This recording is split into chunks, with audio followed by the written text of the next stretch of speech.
किष्किंधापुरी देखने के बाद एक बात क्लियर है, सीजीआई भले ही एवरेज क्यों ना हो, लेकिन स्टोरी आपको पूरे टाइम चिपका के रखेगी। ये मूवी प्रूव है, भले ही बजट कम हो, लेकिन अगर आपकी स्टोरी में दम हो, फिल्म दूर तक जा सकती है। सो अगर स्टोरी की बात करूं तो वो टिपिकल हॉरर सेटअप से शुरू होती है। एक हॉरर टूर गाइड होता है जो लोगों को एक फेक जगह लेके जाता है फॉर गोस्ट एक्सपीरियंसेस, जो असली हॉरर नहीं होता है। सब कुछ मजाक मजाक में चल रहा होता है, लेकिन एक टाइम ऐसा आ जाता है कि सिचुएशन उनकी कंट्रोल से बाहर चली जाती है और उनको एक नई अननोन जगह पर जाना पड़ता है, और वहीं से असली हॉरर शुरू होता है। वो नई जगह होती एक पुराना रेडियो स्टेशन, और जैसे ही वो लोग वहां पहुंचते हैं, चीजें एकदम डार्क टर्न लेती है। जो भी उस स्टोर का हिस्सा होता है, उनकी एक एक करके मिस्टीरियस डेथ होने लगती है, और एक मौत के साथ एक सिंबल जुड़ा होता है। वो सिंबल्स होते हैं क्रॉस स्वास्तिका के। तभी हमारा हीरो डिसाइड करता है कि वो इस मिस्ट्री को सुलझाने की कोशिश करेगा। उसके बाद जो होता है वो आप स्टोरी देख के पता लगा लीजिए। अब बात करते हैं सबसे बड़े प्लस पॉइंट की। नो डाउटेडली इस मूवी की स्टोरी है, स्टार्टिंग में हमको टिपिकल लगता है, पर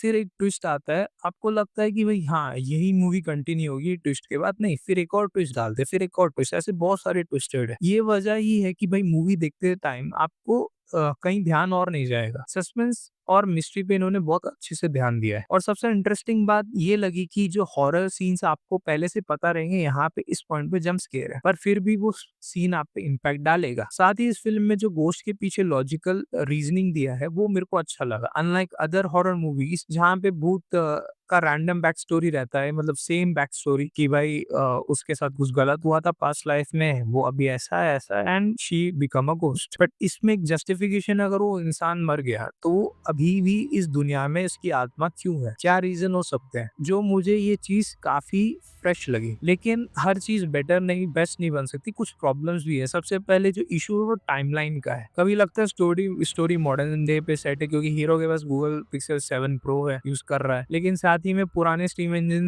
ट्रेन्स और विंटेज कार्स दिखाई जाती है। थोड़ा कंफ्यूजिंग हो जाता है। दूसरा प्रॉब्लम है, मुझे इमोशंस का लैग लगा, क्योंकि लोग स्पेशली जब एक्ट्रेस के सामने मर रहे होते हैं, और जो बंदा मेन कैरेक्टर है वो एक्ट्रेस के हीरोइन के सामने जो बोलता है कि मैं सबके लिए मर जाऊं, उसका कोई रिएक्शन नहीं आता, कुछ भी नहीं आता। उन्हें और नेचुरली दिखाया जा सकता था। और अननेसेसरी चीजें भी कहीं कहीं हैं। ये हीरो के पास शुरुआत में अपने को दिखाया जाता है पैसों की कमी है, बट बंदे के पास एकदम बहुत एक्सपेंसिव बाइक है। फिर अचानक से एक कार भी आ जाती है जिसका सोर्स क्लियर ही नहीं है, मूवी में कहीं दिखाया भी नहीं जाता कि कहाँ से आई है। ऊपर से एक छोटी लड़की रहती है इनके साथ जिसके माँ बाप यूएसए में रहते हैं, पर क्यों ऐसे बच्चे को कौन छोड़ के जाता है, वो दोनों पेरेंट्स ही चले गए, ये क्या बात हुआ। ये सब थोड़ा कंफ्यूज कर देता है। बट ओवरऑल अगर मैं सिर्फ स्टोरी और सस्पेंस को देखूं तो फिल्म डेफिनेटली एंगेजिंग है, और ये उसका सबसे बड़ा स्ट्रॉन्ग पॉइंट। अगर एक्टिंग और कैरेक्टर्स की बात करूं तो सबसे ज्यादा स्क्रीन टाइम मिला है अपने एक्टर को, जो कि मेन लीड रोल है। उनकी एक्टिंग ठीक ठाक लगती है, कुछ सीन्स में अच्छा इम्पैक्ट क्रिएट होता है, लेकिन ओवरऑल बस ठीक ठाक ही है। स्टार्टिंग में जो कॉमेडियन का कैरेक्टर दिखाया गया है, उसका रोल काफी एंगेजिंग और एंटरटेनिंग है। बैकग्राउंड स्टोरी जैसे भूत की स्टोरी, जो बैकग्राउंड स्टोरी वगैरह दिखाया जाता है, उनकी एक्टिंग भी काफी अच्छी है। मूवी में मैं बोलूंगा one of the best acting उन्हीं की है। उन्होंने अपना पार्ट सही तरीके से निभाया। लेकिन जो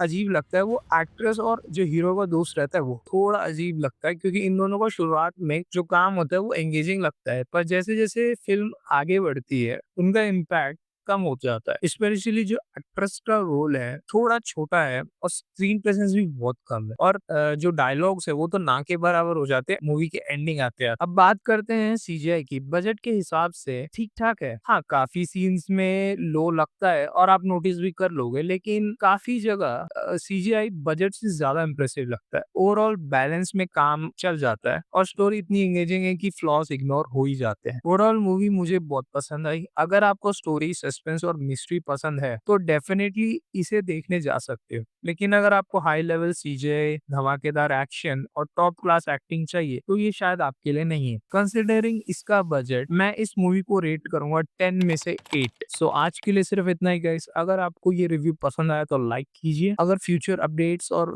रिव्यूज देखना है तो हमारे चैनल को सब्सक्राइब कीजिए। See you guys in the next video.